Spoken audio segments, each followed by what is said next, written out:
All right, okay. I'm going to use these last couple of minutes just to remind people to turn their mobile phones off, because that's the thing that we should do. And also, at the end of this talk, do fill out your speaker evaluation forms. They're very useful, especially if you liked it.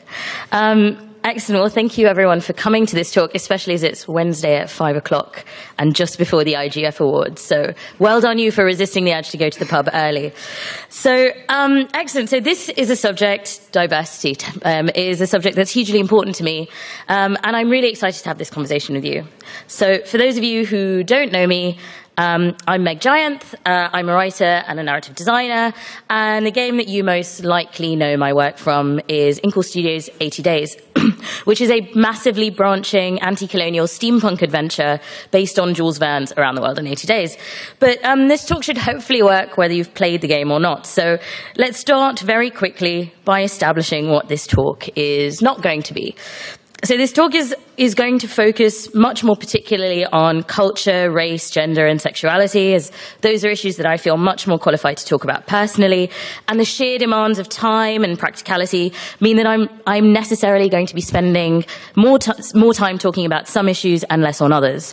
Diversity encompasses so many things, from gender identity to representation of body types, to accessibility and the visibility of disabled people, to class representation, to neurodiversity, and complex intersections between all of these identities and others. So I'll probably end up using kind of shorthand as I keep going, as I do this talk, just for sheer pragmatism, but that is really in no way to marginalize particular identities, or it's not a mark or measure of their importance. But hopefully, a lot of what I talk about will be relevant across multiple identities and issues of representation. I really, really hope that you're going to bear with me on all this, and on the fact that this talk is also going to be fairly ethnocentric. I'll be talking about games and conceptions of social issues, more geared towards a Western audience, given that we're here at GDC in San Francisco, and also that because that's where largely my experience lies. So I want to emphasize and underline that this talk is not definitive. It's not meant to be definitive. I don't think there is any such thing as a diversity expert, even though I'm standing up here sort of pretending to be one, just for today. But my experience and understanding is necessarily limited because the word diversity encompasses so many things and there is no one right way to do it. And sometimes words like diversity and inclusivity can be less than helpful, I think. You know, we ask, what do they encompass? What do they leave out? And actually, I want to be a little bit less beholden to these words and to talk more about the spirit of what it means to be as open and multifarious and complex and giving and open-minded as possible, rather than the letter of the law. We contain multitudes, and these particular words are imperfect reference. They're imperfect tools, but they're the best ones we have, or at least they're the best ones that I have right now. That will probably change, and I hope it does, as we find better words and better ways to talk about these issues together. But for now, I want in this talk to focus on the work that we have ahead and how to do it in as clear and as jargon-free a way as possible, because diversity is important, and I want to make it an approachable subject of conversation and not one that requires a decoder ring. So I am not going to stand up here and tell you why you should make your games more diverse. I am not going to try and prove to you the benefits. That is work that has already been done, and frankly, I'd rather spend this time talking to you about the work rather than whether it needs to be done. And I am going to assume that you are here in good faith, because none of this works without that. It is impossible to frighten, cajole, or drag another person, or even an industry, into acting in good faith, so I'm not going to try. The thing is, games encode our beliefs, our ideas, and our understanding of ourselves and the universe. Games are reflections of the societies they're made in and of the people they're made by. They are cultural products. To say that diversity is an agenda is to miss the fundamental point. All games have an agenda, and all game developers have agendas as well. That agenda only looks and feels invisible if it's the same as yours. But invisible isn't the same thing as non-existent. So I want you to hold this acronym in your head for the entirety of this talk, and maybe afterwards as well. YMMV means your mileage may vary. Things might be different for you in your particular circumstances. This is going to be our watchword. So I'm going to steal a little technique from the John Oliver Show and some of the other talks that I've heard today. So stick with me through the tough bits, and there will be baby sloths, I promise. Anytime any of this gets tough, remember the sloths. All that cuteness is in your future. Okay, right. Number 1, develop diversely. So the games industry doesn't reflect the diversity of the gaming audience. To truly make diverse games, we need vibrantly diverse groups of people making them. So lots has been said about this subject, but the very simplest edict is don't wait for underrepresented groups and minorities to come to you. Instead, seek them out actively. Make it clear that you welcome applications from them. Having a broad spectrum of perspectives amongst your developers and creators is the most powerful way you can move towards making diverse games. Seek out experts and consultants with lived experience and lived expertise, if that is lacking in your development team. Use their knowledge, work, and advice to inform your game. Also pay them for this advice, right? Please value their time and their experience and their expertise. Part of the way you can also do this is by remembering it's not necessarily their responsibility to educate you. In fact, it's not their responsibility at all. It is your responsibility to educate yourself. And while there's often no substitute for real lived experience, there's a lot that you can do yourself to educate yourself about other experiences, cultures, and ideas of your own. And the other thing is to remember that you are, in fact, developing for a diverse audience. Inclusiveness isn't a box-ticking exercise, but a genuine acknowledgement of your marketplace, even though I hate using that word. So this is a tenet borrowed from Sandrine Mckussic-Aiken's wonderful article, 7 Ways to Make Your Art Less Racist. And oh, it's great. And I enjoin you to do this little exercise with whatever game you're making now and the games you make in future. Imagine your audience would be representative of the actual society you're living in, and 1/3 of the people beholding your art would be POCs. Then imagine the room is full of people of color. What would it mean to them? What would they see in it? How relevant would it be for their lives? Feel the panic? All right, so people of color, women, queer people, disabled people, working class people, non-Western people, non-binary people, they all form part of your audience. You are making things for them as well as with them and including them. There's often a whiff of we're doing you a favor, or we need to do this so that people don't get angry on the internet when we talk about diversity. And this, let me assure you once and for all, is bullshit. If we are thinking about these issues, it is because it benefits us enormously, and actually because this kind of thinking saves us from making grievous errors and from unwittingly participating in unfair and oppressive social and cultural systems. And you know what? Developing diversely, keeping diverse audiences in mind, actually drives innovation. So look at this list of inventions.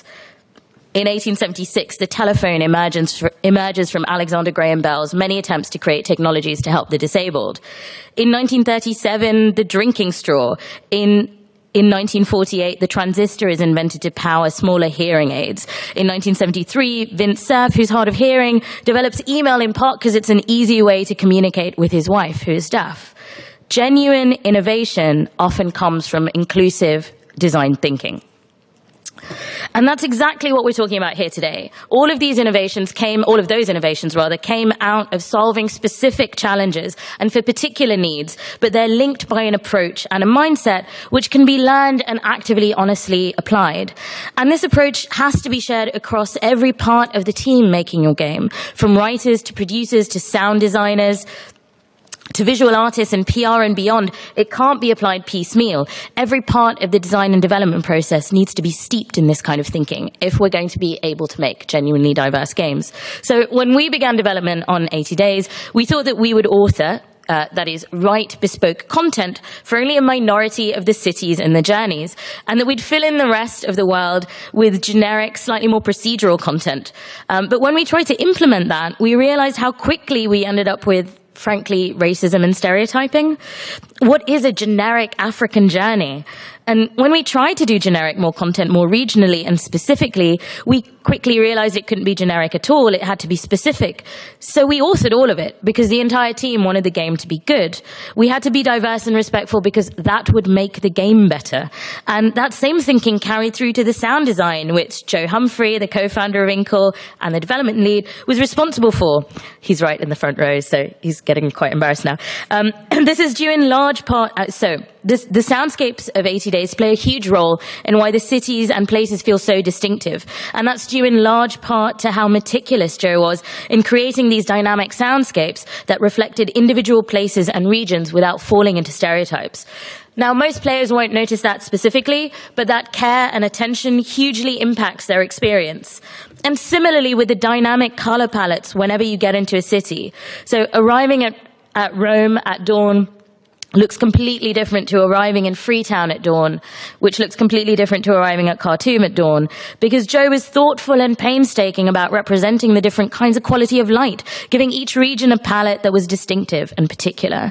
So this kind of thinking runs through every part of 80 Days, and the meaning is distributed, which was such a boon for me as a writer. So most of you probably won't have noticed this, but in 80 Days, apart from a few particular instances, like in deserts or in the Arctic, we never talk about weather. And that's because we have no idea when a player will reach a particular place. But weather is a huge part of the way we experience a place, and it's a huge part of making it feel alive in particular. The only reason that we get away with this is because of these color palettes and the sound design, a little tinkling rain, or the bustle of a market, or the sound of church bells, or a muezzin's call to prayer, helps us retain the sense of place, stepping into a gap in the text.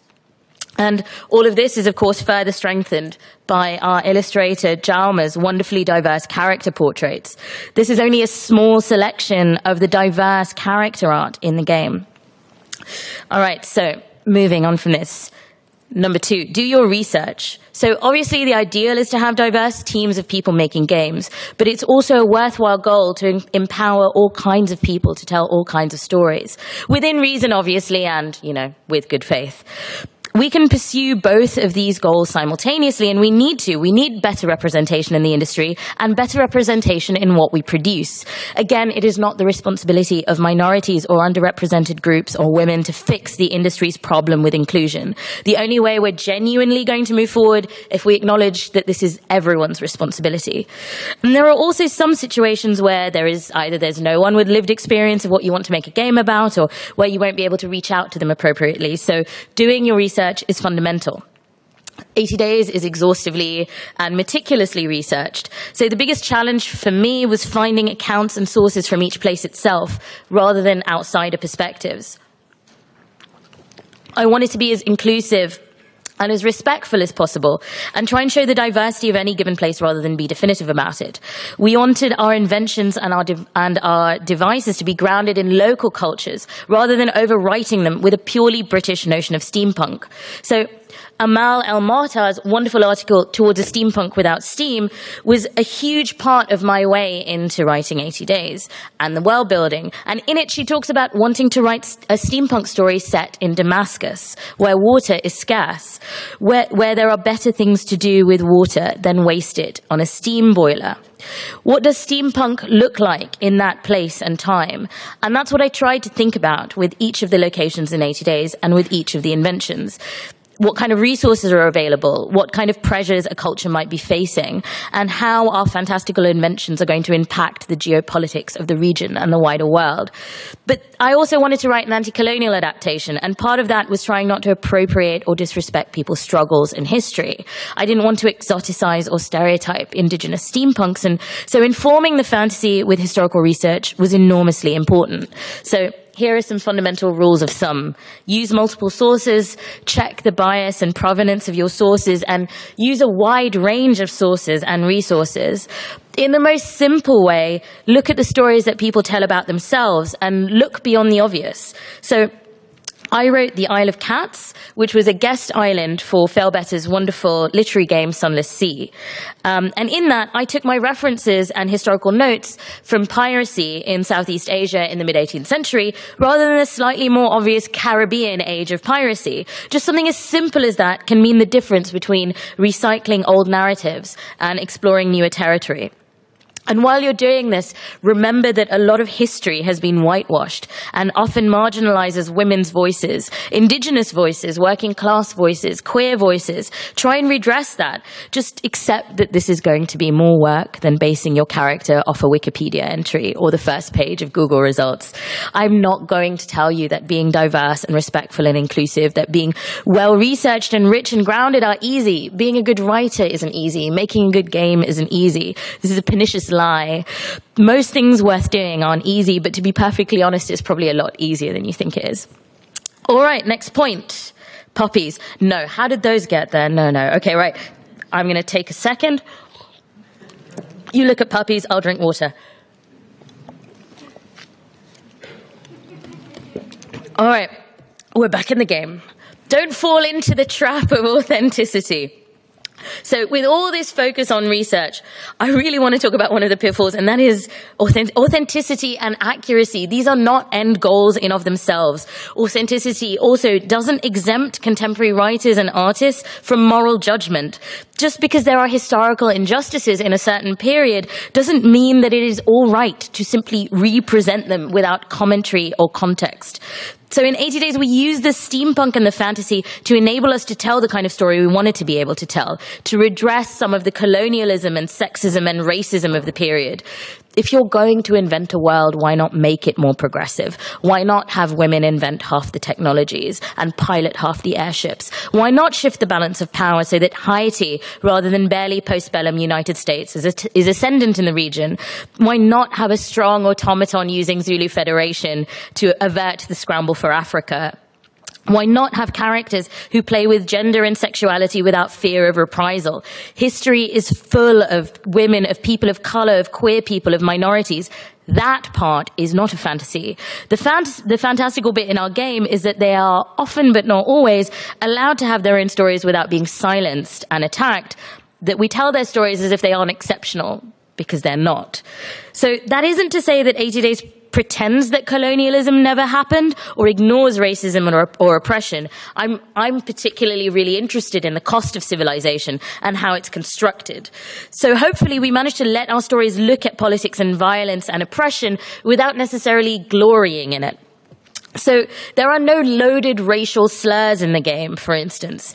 And it might have been, and it would have been historically accurate to include them, but it didn't feel responsible or necessary to do so. And in fact, it felt quite damaging. So that's the kind of line that we try to walk. Thing is, respectfulness is actually the opposite of nostalgia. It is remembering that we as developers and audiences are naturally going to bring our own cultural context and assumptions with us. The supposedly authentic image of the top-hatted white Victorian gentleman in a ballroom maybe has more to do with us than the Victorians.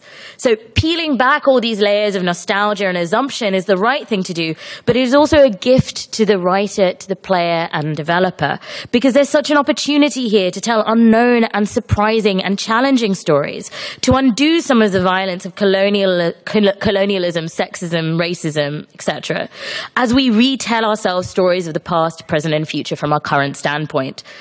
Don't squander the opportunity to do something genuinely new and challenging and sexy. There's this strange feeling, I think, that because designing diversely is a moral good, it is somehow boring, but that couldn't be further from the truth. Stories are suppressed because they're dangerous. Voices are silenced because they strike discordant notes. So for another perspective on this, I am begging you to read Cameron Hurley's Hugo Award-winning essay, We Have Always Fought, challenging the women, cattle, and slaves narratives. It is just absolutely fantastic. All right. Number 4, examine your own biases. So now, this is again from Sandrine Mckussic, 7 Ways to Make Your Art Less Racist. So most Western contemporary art, is what she says, has grown out of a context shaped by coloniality and white heterosexist supremacy, among other forms of oppression. Many of your renowned poets, philosophers, playwrights, and I think we can add video game makers here, were racist, sexist, etc. This is not your fault, but it becomes your problem too if you elect to continue their legacy as if they had not been dehumanizing the majority of people on the planet. Their theories, their ideas of morality, beauty, and knowledge have since been challenged by by people of color and poets and philosophers and playwrights. Acknowledge this and arrive in the present. See, this is such a great phrase, arrive in the present. I think part of this is, I think it's really important for us to discard the very notion of objectivity when we're making games. If we persist in the delusion that our perspective is objective, neutral, and unmarked, we're almost guaranteed to create a work riddled with bias and misconception. We are all racist, sexist, ableist, classist. It is in the air we breathe. It is what we grew up reading, playing, watching, hearing, and seeing. These modes of thinking are deeply ingrained in all of us. We have to accept our limitations and bias to be able to deconstruct them. It is a constant and ongoing process, and if we're not actively thinking about these issues, then we are part of the status quo. And just as we try and accept our biases, we have to accept our privilege, our social and cultural context. So this is John Scalzi talking about privilege in a helpful video game metaphor. So, all right. So in the role-playing game known as the real world, straight white male is the lowest difficulty setting there is. This means the default behaviors for almost all the non-player characters in the game are easier on you than they would be otherwise. The default barriers for completions of quests are lower. Your leveling up thresholds come more quickly.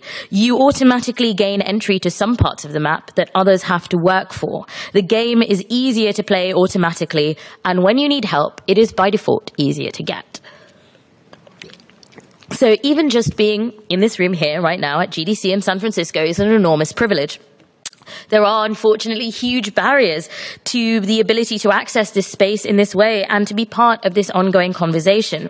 The fact that we speak English is also an enormous privilege, and it's a huge privilege when it comes to making and playing and talking about games. And the fact that English is necessary to do a lot of these things limits the perspectives that are included, but it also limits the perspectives that we collectively as an industry have access to. So do check out Rami Ismail's amazing talk from Games for Change last year, which is on YouTube, and his work at gamedev.world to learn more about this and to learn more about ways to actually increase access and awareness in the international games community. So acknowledge all of these truths not only to yourself in the spaces that you're making games in, but inside the games you're making as well. Think about how your games see and assimilate or comment upon or acknowledge issues of race, class, gender, sexuality, etc. This is especially true if your game is set in a particular real place and time, be it Belize in 1506 or contemporary New York. Yes, it is a problem if your game set in contemporary New York does not see race, because if race relations don't exist, it isn't contemporary New York, it is fantasy New York, and you are just holding your breath pretending that it isn't. So my partner is playing The Division at the moment, with a young black male protagonist, and there's something kind of shatteringly odd for me watching him walk through Manhattan seemingly blasé about obviously holding a gun. I can't watch that without thinking about Black Lives Matter and about the protests of recent months and years, and I really wish the game acknowledged that in some way, because otherwise it almost feels as though it's accidentally saying that what we need to achieve post-racial utopia in New York is a viral apocalypse and the breakdown of society. And the thing is, I know that this isn't intentional, and I know that this is going to be hard for some people to hear, especially if you worked on the game or you know someone who worked on the game. But part of intention as an artist is also having to encompass the unintended consequences and meanings and context of our work. Games are such an opportunity for us to try and embody different kinds of people and learn some empathy and then practice that empathy, to understand their experiences and reflect them. And I want our industry to do more of this. So, look, I frame this point around a protagonist of color, but the truth is not acknowledging these kinds of issues is a problem, even if your game protagonist is a white cisgender dude. I feel as though part of the reason people kind of subconsciously shy away from writing diverse protagonists and including diverse characters, or when they do, they simply reduce diversity to a dress-up game or an avatar selector, is because people feel as though having or acknowledging a genuinely diverse character means they suddenly have to deal with these social and cultural issues.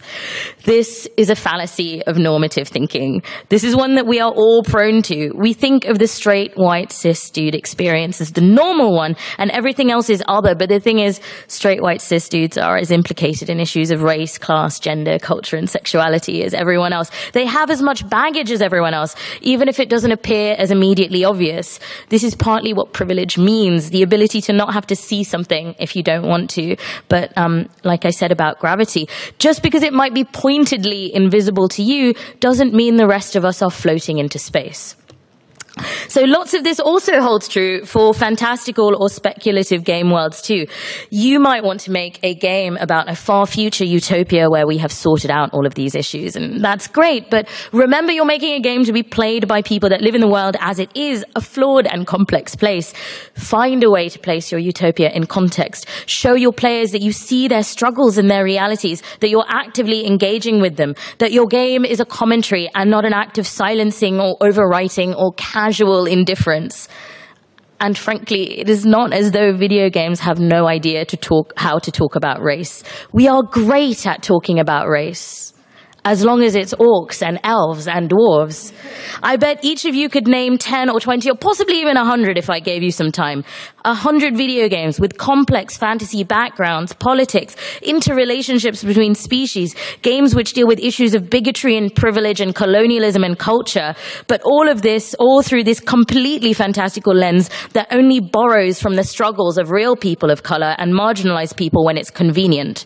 Sometimes it feels like we're trying so hard as an industry not to see the elephant in the room that we've actually invented a whole herd of magical dragons over there. And now we've got all these magical dragon stories, and yes, they're cool, and yes, maybe they're easier to tell, but can we please talk about the elephant now? It's still here. We are still here, and we deserve our lives to be represented as more than just a metaphor. All right. God, I should have had more puppies in this talk. Okay, so counting. This is perhaps the most pragmatic and direct and simple piece of advice I have for you. And it is shamelessly borrowed from the wonderful games writer and novelist Naomi Alderman. And she made this point in a panel several years ago. If you want gender parity, count the number of women in your game. Because of cultural conditioning, when we look at a group, we are prone to seeing an equal split of men and women, when in actuality it's only 1/3 women. This kind of unconscious bias can only be combated with conscious action. So keep track, keep count. It's only by seeing the problem that you can rectify it. But the problem is seeing and visibility are actually kind of complicated. Oh no, nuance. In 80 Days, there are quite a few cases where I'm writing characters as asexual or aromantic. And we don't really comment on it very obviously, because it's the sort of thing a character wouldn't necessarily discuss with a stranger. And frankly, it's none of Passepartout's business. But I do worry whether players notice these instances. There is a real tension here, because on the one hand, I want this kind of gender and sexual diversity to be normalized and not necessarily remarked upon. But at the same time, given that our only medium of communication here is text, if we don't remark upon it, we're essentially erasing that diversity. In not remarking, we're letting the majority of players assume our characters to be straight, sexual, romantic, cisgender. I wish we'd found a better way to approach this. I don't want to stand up here and pretend like I have all the answers. Because we also had a similar issue around race too. There's a particular unnaturalness to deliberately referring to a character's black, brown, or white skin, or their tribe, or clan, or nationality, or ethnicity. Over and over again we say the Parsi woman, but without specifying that kind of thing, we run the risk of the player imagining our character as white as default, or reducing them somehow to a generic South American or Indian or Middle Eastern stereotype, when what we really want to do is show specificity and multifariousness and particularity. So part of the problem here is also finding a way to avoid tokenism or box ticking. I know I asked you to count your characters just before, but that is an exercise just for you. Merely having a representative number of women or people of color or minorities in your game is only the first step. It is representation 101. So look, this is Quarter Circle Forward, talking about attempting to be more inclusive and intersectional in the visual design of their game, Desktop Dungeons. So, quite frankly, we wanted the women in D&D's universe to be adventurers first and runway models second. The adjustment turned out to be startlingly non-trivial. You'd think that a bunch of supposedly conscious, mindful individuals would instantly be able to nail a good female look. Bonus points for having a woman on our crew, right? But huge swathes of our artistic language tended to be informed by sexist or one-dimensional portrayals. We regularly surprised ourselves with how much we took for granted. And they go on to talk about, in some of the more egregious cases, how they ended up going for what was easier for them with disappointing results, like bringing in an entire cast of female goblins, relying on secondary markers like eyelashes and lipstick. And they also talk about how they messed up by whitewashing their cast, and how their enemy rosters and main story characters still reflected a heavy male bias. This is a great example of just how hard this stuff is to do, even when you're trying really, really hard. That's the lesson. It is trivially easy to end up with female characters having less active roles to play or less screen time, like Assassin's Creed Unity, or to build cities or populate them with a majority of dudes without the developer trying to make some kind of point. GTA, I'm not looking at you. Or to have the only brown faces in your game be terrorists or enemies or victims. I don't even have to give you an example for that, do I? And they're often speaking Hindi instead of Urdu or Pashto or Dari or whatever would be more appropriate for them to speak. So the thing is, it is easy to do this, but it is also lazy and boring, and we can do better if we try. And we're certainly not going to do any better if we don't try.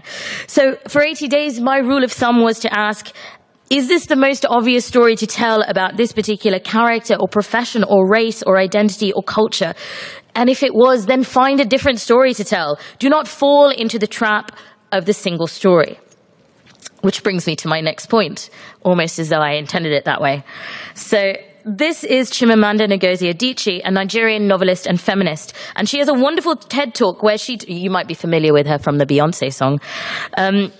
She has a wonderful TED Talk where she talks about the danger of telling a single story about peoples or cultures, how it's obscuring, it's limiting, making us prone to critical and catastrophic misunderstanding. I can't recommend this talk enough.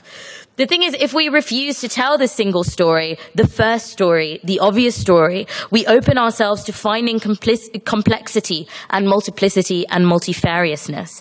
And if we refuse to tell that single story, we also have to refuse to let a single character bear the weight of representing an entire class, culture, race, gender, or sexual orientation.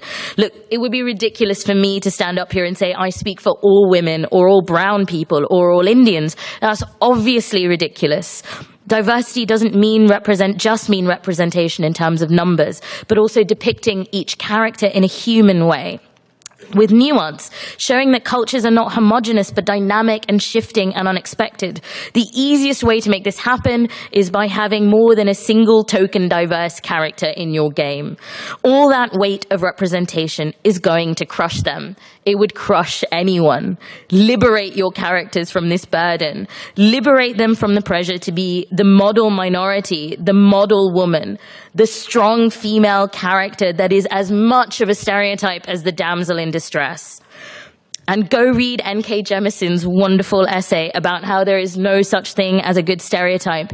Every time you have the urge to be lazy, it will cure you if you let it. Show us people being heroes and villains and everything in between. Show them disagreeing with each other and struggling with complex identities and contradictory impulses. Because the world is huge and sprawling and complex, and the human imagination is even more so. So why are we telling the same old stories over and over again? What we want is everything and more of it. All right. God, there should have been puppies between every one of these. I'm sorry. There will be sloths, though. All right. Number 8, subvert the fairness fantasy.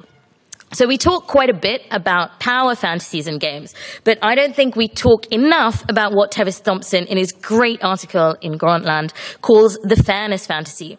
So to me, there's something kind of suspicious about the very idea of fairness. It's like the idea of neutrality or objectivity, concepts that it feels that only certain kinds of people can deploy and only in very specific circumstances. The idea that fairness is possible is a kind of power fantasy. It's certainly a fantasy of dominant culture. The fantasy that if you work hard and you do everything right, you will win.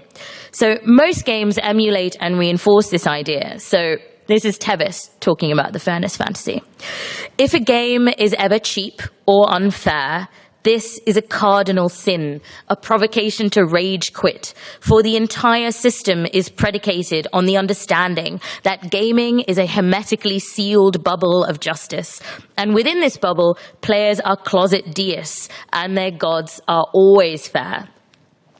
So part of me suspects that games' obsession with fairness and optimization is kind of because games are overwhelmingly made by straight, white, cisgender, able-bodied, middle-class dudes. The rest of us, I think, are used to unfairness. We expect it. Precarity and arbitrariness are part of the structure of our lives. And as for optimization or leveling up, well, we know that success always comes at a cost. Games that are fair, games that you can win on the terms that are expected, games that you can work out and min-max and optimize are a fantasy of dominant culture, because in the real world, fairness is unevenly distributed. Fairness is not just part of the power fantasy of games, but it also replicates the myths of dominant culture uncritically, that you can win, that there is an even playing field, that all that matters is skill and effort. And the shadow of those ideas is that if you lose, either in games or in life, then it's because you didn't try hard enough. Video games are artifacts of dominant culture. How could they not be? The thing is, there is nothing wrong with wanting fairness, with wanting an even playing field. There's nothing wrong with wanting to make games that indulge the fantasy of fairness. Especially for marginalized people, it can be tiring to experience oppression and bigotry in real life and then go and experience it in your leisure time too. Make these fantasies, but be aware that that is what they are. They are fantasies. And it is not as easy for everyone to join you in this beautiful world. We cannot pretend a better world into existence by ignoring the problems of our current one. And we cannot let ourselves believe that our indulgences are the truth. That's how we end up trying to tear people down for messing with our comfortable illusion. The problem isn't the courtier pointing out that the emperor has no clothes.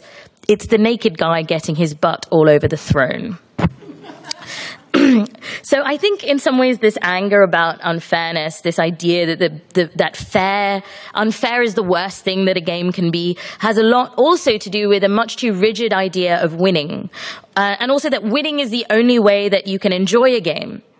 It really isn't, or most people wouldn't play games. Lots of us play games that we're bad at. Lots of us enjoy playing, even if we don't beat all the levels or get to the end. Lots of us play to be social, to create, to relieve boredom or stress. We play for a variety of reasons. That much is obvious, and that is true.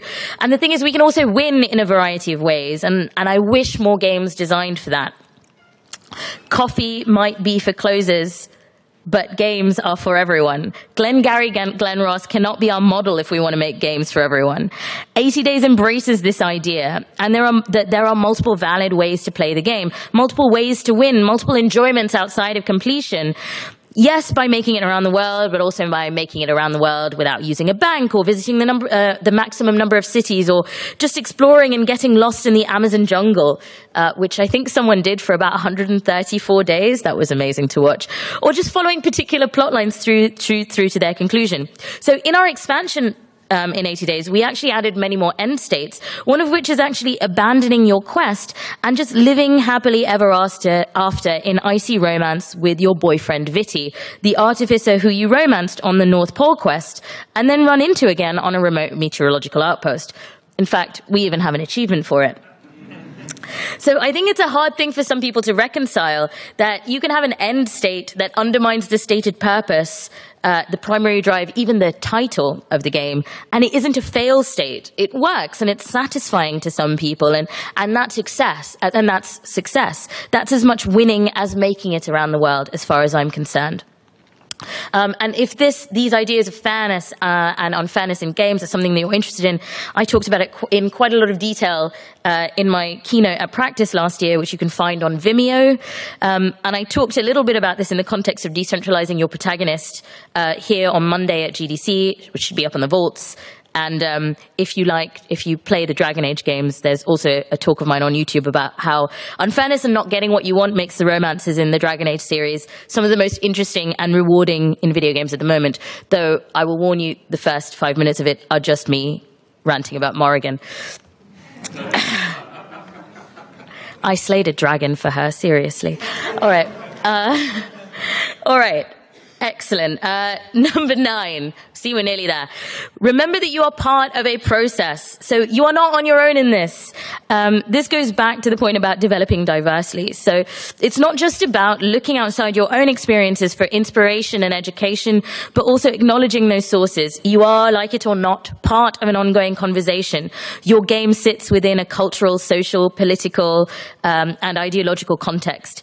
Pretending that this is not the case is in of itself a political stand.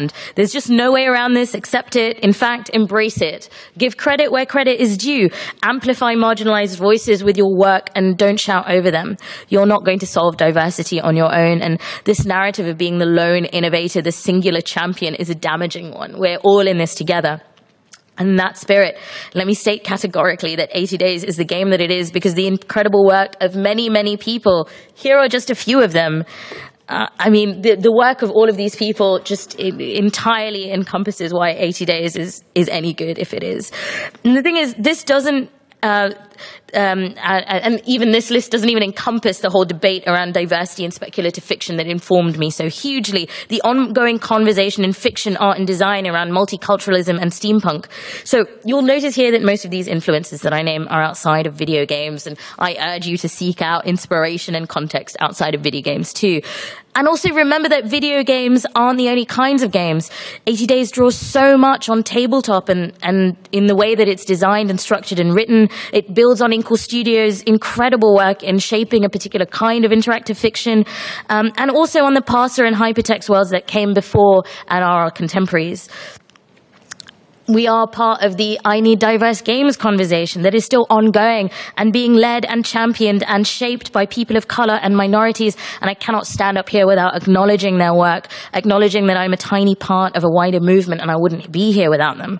There are so many people doing incredible work to make our industry and our media more inclusive and diverse, making games, talking about games and playing games. But I'm not going to put a list up here because it would be impossible to do so without marginalizing some axes and because it would seem really definitive. Those resources and those discussions are out there for you to find, but I do particularly want to urge you to go back through the GDC Vault and look through the huge selection of talks and panels that address diversity and inclusion that are available to you. These are great talks. The work of these people is worth remembering and building upon, and I have built upon a lot of it in my talk. And I'd be remiss here without giving a special shout out to Manveer Ayer's great talk about misogyny, racism, and homophobia in video games from a couple of years ago. You should watch that. If you only watch one of them, watch that one. But watch all of them, really. This is also part of a wider issue in games. Lee Alexander at Practice last year made a relevant and powerful point about institutional memory in the games industry, how the work that we do is forgotten and debates are churned up and over again, the same debates, and how institutional forgetfulness makes it harder to progress. It makes it harder to move the conversation forward because thinking about diversity, inclusion, and respectfulness in our work is a process, and it's an incremental one. It's built brick by brick, and pretending that we aren't standing on other people's shoulders belies whatever good work we may think we are doing. It is disrespectful, hypocritical, and it is most importantly entirely untrue. It in no way diminishes any particular achievement to acknowledge how what came before it made it possible.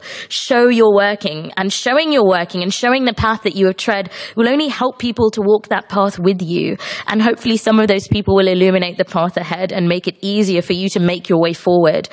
Own your inspirations and share them and let them inspire other people. The more we talk about this stuff openly, the better things will become. Because fundamentally, talking about how accessible and diverse a game is should be as relevant and normal and usual as talking about its mechanics or graphics. It needs to be foregrounded as the minimum a game can do rather than some pie-in-the-sky wish-for stretch goal. So this is a point made by Brenna Hillier in her article where she actually talks about her failure to talk about the fact that some of the non-critical puzzles in The Witness are impossible for some people with hearing or vision impairments in her review of it. So she says, we're seeing more and more games make these baseline concessions, and we should applaud it when we see it and remember to notice and mention it when it's absent. And I think this is really important and really valuable to do. This article is also a great example of accountability in action, I think. And in it, Hillier admits that she forgot that the word accessibility has another meaning beside the concepts of difficulty and blandness that we regularly reference with it. awkward. And the thing is, the way we make this kind of thing happen less is by talking about it and taking steps. And I'm using this example not to vilify anyone or to call anyone out, but to show how easy it is to be thoughtless, even when a disability or an issue affects the demographic you are specifically targeting. Because remember, about 10% of biological men in the West have some kind of vision impairment. This is a significant minority right in the middle of like game's perfect demographic. And yet we forget about it. And this brings me very neatly to number 10, be open to criticism and feedback. So this is a really, really important point, and we have to do this in good faith and with a truly open mind. But at the same time, I want to go back to the earlier point about going beyond the single narrative. If we accept that there is no single narrative, and in fact, that people's identities are complex and overlapping and multifarious, then we kind of have to accept that there is no single right way to represent a particular person, culture, race, or class. There can be no perfect representation, and so we kind of have to balance that knowledge with our openness to criticism. Let's please try and use this permission to criticize thoughtfully and kindly, though I know it's hard for a lot of us, and we have a right to be angry and impatient and imperfect too. But I think I feel like we all have a responsibility to decide, do we want to be right or do we want to be better as an industry and as people, both in terms of what we create and how we approach things that are problematic? I hate the term political correctness. Perfect time to take a break. I hate the term political correctness because being correct feels like the furthest thing from being open-minded. Correct is stiffness and tolerance and duty, and it implies a binary state. Either you are correct, tick mark, or you are incorrect, big cross. When the truth of the matter is intersectional and three-dimensional and full of curves. Gender is a spectrum, and so is diversity, and so is doing the right thing. And we're all trying to navigate that spectrum without much formal training, most of us, or even a set of agreed coordinates. So let's all try and be kind to each other, but also help each other get back on track. I suspect, I kind of hope that we can be firm and kind at the same time. Diversity and inclusivity and respectfulness, these are active processes. We're never going to be done with them. The best case scenario is that we never stop learning and growing and listening and correcting ourselves, helping each other broaden our perspectives and interrogate our problematic thinking. So here is a lovely example of a studio and a community engaging with criticism and responding it. This is Fail Better talking about their wonderful game, Sunless Sea, which is well known for what used to be their third gender option. It's pretty great. My dear sir, there are individuals roaming the streets of fallen London at this very moment with the faces of squid. Squid, do you ask them their gender? And yet you waste our time asking me trifling and impertinent questions about mine. It is my own business, sir, and I bid you good day. Which is wonderful, right? But so it resulted, however, in this bit of text in one of the moments, if you had chosen to be a character of mysterious and indistinct gender. You invite the urchin in. Nice place, sir, mad, yes. Very nice. I like how it's got like a roof, also walls. So here's Hannah Flynn talking about the response from players. We had dozens of support tickets, both in support of and criticizing the yes pronoun replacement. Some people loved it. Some people told us that it made them uncomfortable. It is clear from the mixed feedback that this language is still malleable. It is highly a personal matter. In Sunless Sea, we iterated on our gender options. The game isn't interested in what gender you are, asking instead for your preferred form of address. Your actual gender is up to you. This caused us quite a few headaches when trying to write the option to have children when the game doesn't know about the reproductive equipment of either of the people involved, but we figured it out. We figured it out. Are there any more beautiful words in the English language? So this is one of the ability to have a mysterious and indistinct gender. This is one of the most beloved features of the game today. And what I love about this example, and you should look at this blog post to see where they're at now as well, is that it demonstrates that it is entirely possible to accept someone's criticism and their right to criticize you without you necessarily being in the wrong. After all, there are many players of mysterious and indistinct gender who liked the yes option. And that holds true across the board. If you'd ever been to my house for family dinner, you would know without a doubt that 3 brown people can disagree about anything. And there are times that it feels as though we have 10 opinions between us rather than 3, and that's just my parents rather than a representative sample. So look at Dragon Age 2. It is entirely possible for me to champion it as a great example of bisexual representation in video games, and for someone else to critique it for erasing gay and lesbian identities because most of the romance options are player sexual. Both are legitimate positions, and both are ultimately true. I just think it would be so helpful for us to stop thinking about the right way to do things. Maybe there isn't a right way, but just a whole variety of better ways. And I want us to discover them and discuss them and even disagree respectfully about them together. And let's all try and remember, your mileage may vary. And now, sloths.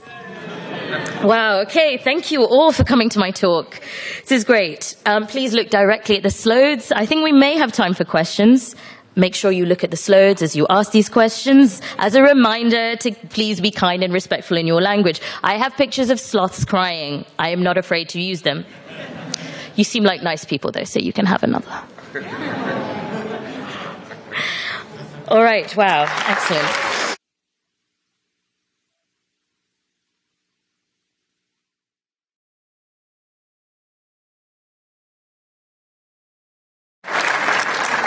Excellent. Does anyone have any? We have 10 minutes for questions, it looks like. Oh my gosh.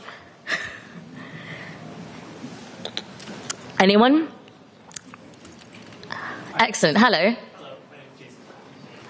Oh, there we go. Hi, my name is Jason. I work in the social game industry, and I had a question about something that's actually come up when I've worked, which is what I want to call the affirmative action argument. Mm-hmm. So we had a really real talk about diversity in our company, right? And then we had somebody ask,